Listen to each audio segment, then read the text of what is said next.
Hello everyone. Today we are going to do 19th June current affairs and these have been compiled by me Bhavna from different news sources which includes the Indian Express, the Hindu, PIB and all the other important news sources. So for better understanding of everyone, I have divided the news into different categories which includes national, international, economy, business related news, people in news. This helps to learn in a very meticulous and a proper way. We will be beginning with the national news and the COVID 19 related news. Let's look at the first news in this section. So, the first news of the day is about the Galwan Valley clash that happened between the Indian and Chinese troops. So, this clash, at least 20 Indian soldiers, including a commanding officer, had lost their lives.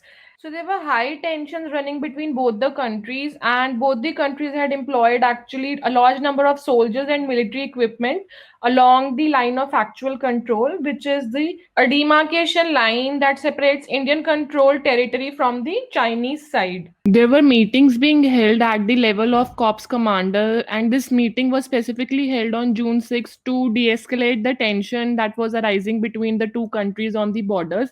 And both the countries had mutually decided to enter into this disengagement process. And as a part of this process, a buffer zone was created, and this was created between the line of actual control and the junction of Shylock and Galwan rivers in order to avoid any face off between the two armies. So, as a part of this process, both the armies were to move back a kilometer each in that area as a first step. But when the Indian side, which was being headed by Colonel B. Santosh Babu, who was monitoring the process, went to this site and noticed that a Chinese camp was still existing in the area. So he went to that camp to get it removed. And this actual movement led to fistcuffs and blows being exchanged between both the sides. Though there was no use of fire shots, but it has been assumed that bats, clubs, sticks, and stones were used to cause major injuries.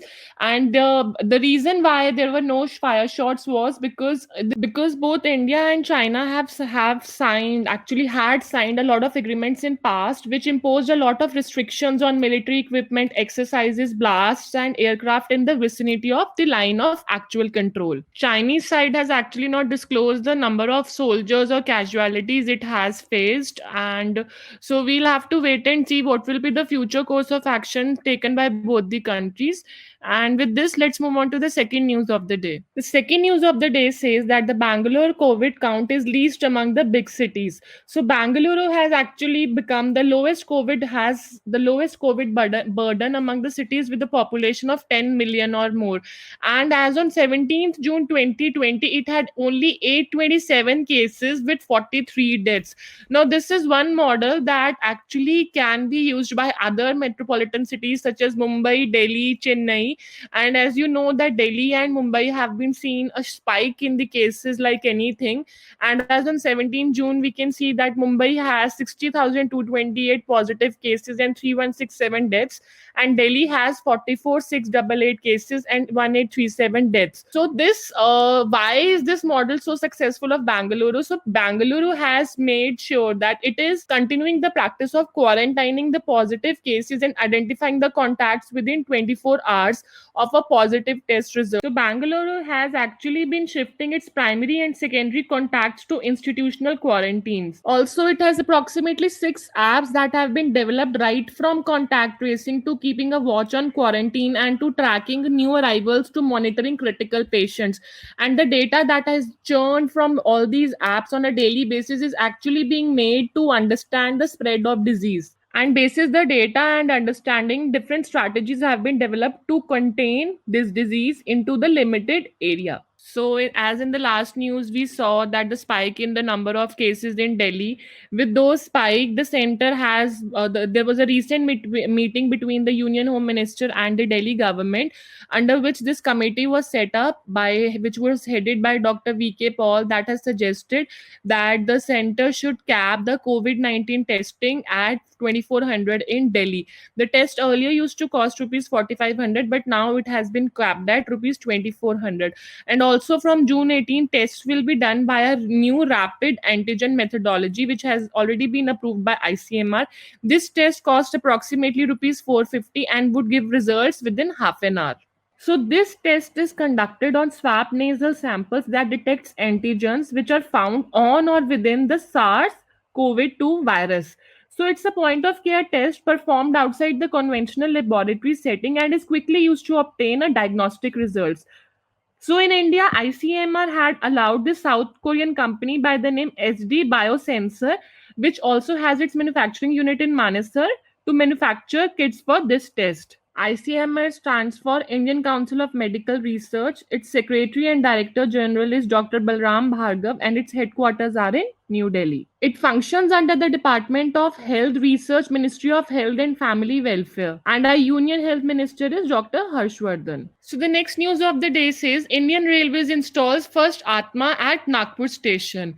So Indian Railway Central Zone has installed a newly innovated Atma. So what does this Atma stands for? Atma or ATMA, if you want to call it as that, stands for Automated Ticket Checking and Managing Access Machine. So this has been installed at Nagpur railway station and it has been introduced under the new innovative non-fare revenue idea scheme, which a policy of Indian Railways to prevent the transmission of COVID-19. So this ATMA or Atma machine will enable touch-free scrutiny of passengers' credentials while following boarding guidelines.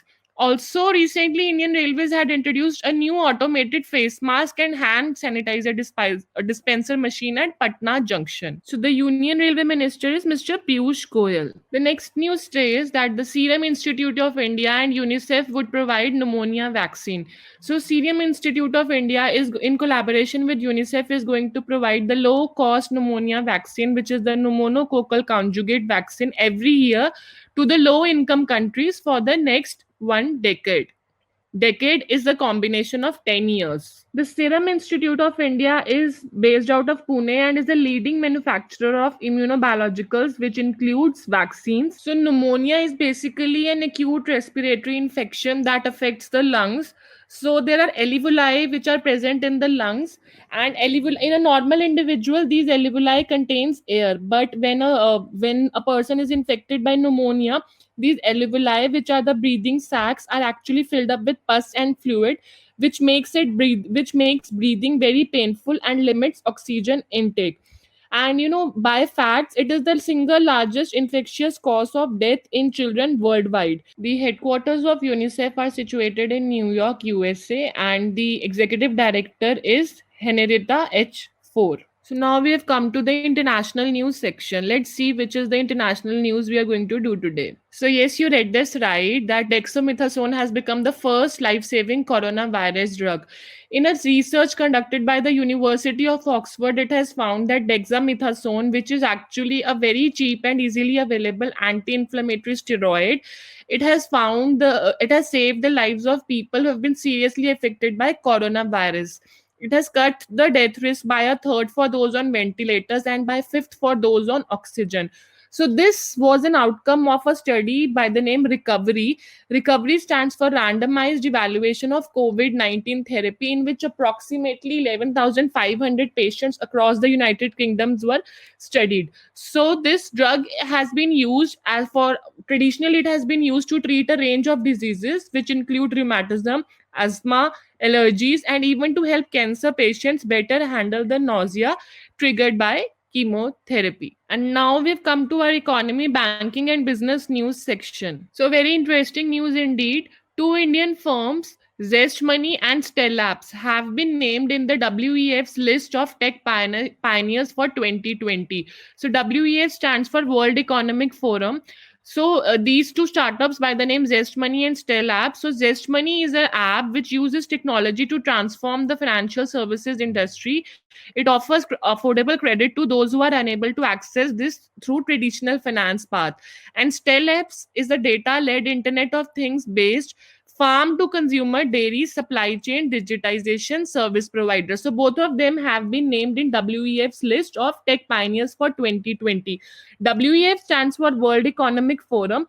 It's an NGO which is headquartered in Switzerland, and the founder of this NGO is Klaus Schwab. So Hike has launched mobile first virtual world Hikeland to hang out online. Hike is an instant messaging app which has rolled out this new feature by the name Hikeland. So this would be available both on Android and iOS, and it has offered two basic virtual environments which include the home and big screen. In the home environment, the user will be able to invite friends to watch videos together, and in this mode only the host will be able to invite the people and no one else can enter that space without host's consent.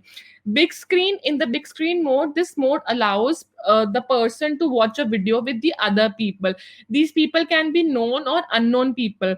With this mode, a user can ping others in the theater, only in the theater. Only after receiving a response to the first message, both of the sides can continue to interact with each other.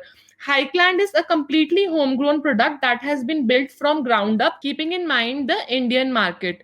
It is an India first product built for a mobile first, mobile only audience. So the CEO and the founder of Hike is Kavin Bharti Mittal, who is the son of Sunil Mittal, who is in turn the founder and chairman of Bharti Enterprises.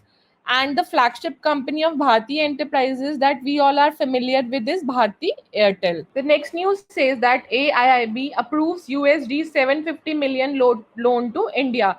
AIIB, which stands for Asian Infrastructure Investment Bank, has approved a loan of US dollar 750 million to help Indian government strengthen its battle against the adverse impact of COVID-19 on poor and vulnerable households.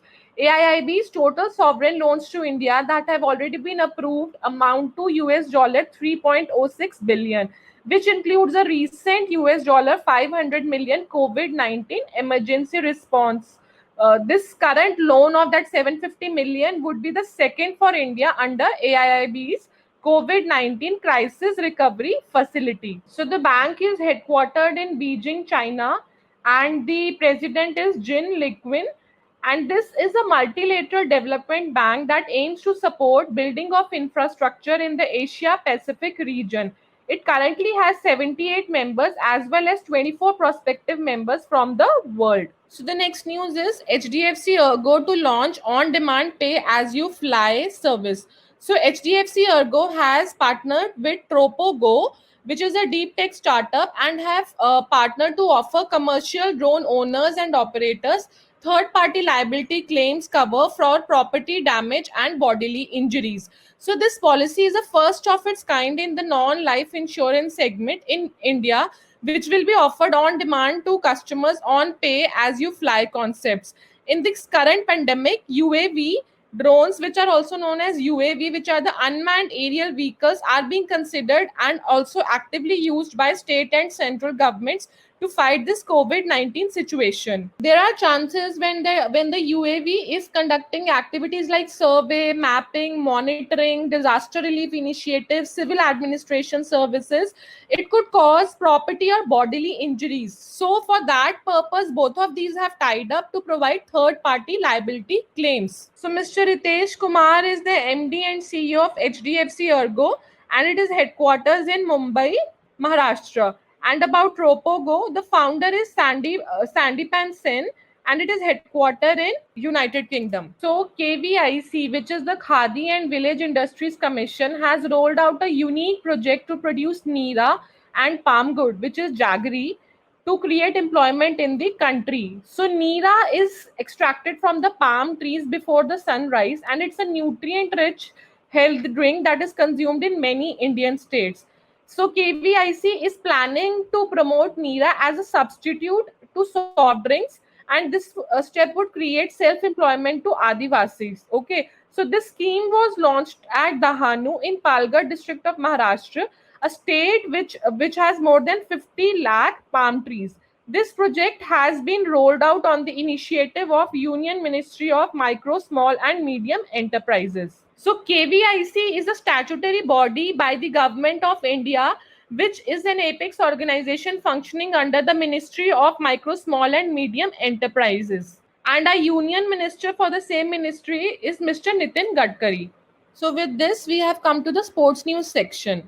So the news says that Sports Ministry will establish Khelo India State Centers of Excellence, which under the flagship program of the ministry, Khelo India scheme. So one KISCE will be identified in each state and UT with an effort to create a robust sporting ecosystem in the entire country. So in the first leg, ministry has identified state-owned sports facilities in 8 states of India, and these states are Karnataka, Odisha, Kerala, Telangana, and northeast states of Arunachal Pradesh, Manipur, Mizoram, and Nagaland.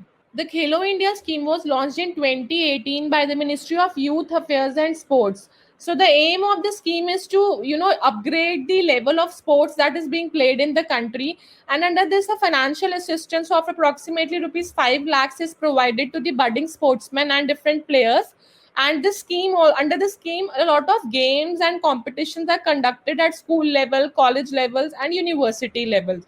The current sports union sports minister is Mr. Kiran Rijiju. So now we've come to the last section of the news, which is the important days. So 19th June, the International Day for Elimination of Sexual Violence in Conflict is observed. So the term conflict related sexual violence refers to rape, sexual slavery, forced prostitution, forced pregnancy, forced abortion, enforced sterilization, forced marriage, or any other form of sexual violence of comparable gravity which is done against women, men, girls, or boys that are directly or indirectly related to a conflict. So this day was adopted as a United Nations Day in 2005. So specifically 19th June was chosen as the date because this date coincided with the adoption of the Security Council Resolution 1820, in which the council condemned sexual violence as a tactic of war and an impediment to peace building. So, with this, we come to an end of today's lecture. I hope you are able to understand the current affairs in a better way. Please leave your valuable feedback in the comment section. Thank you for listening and take care.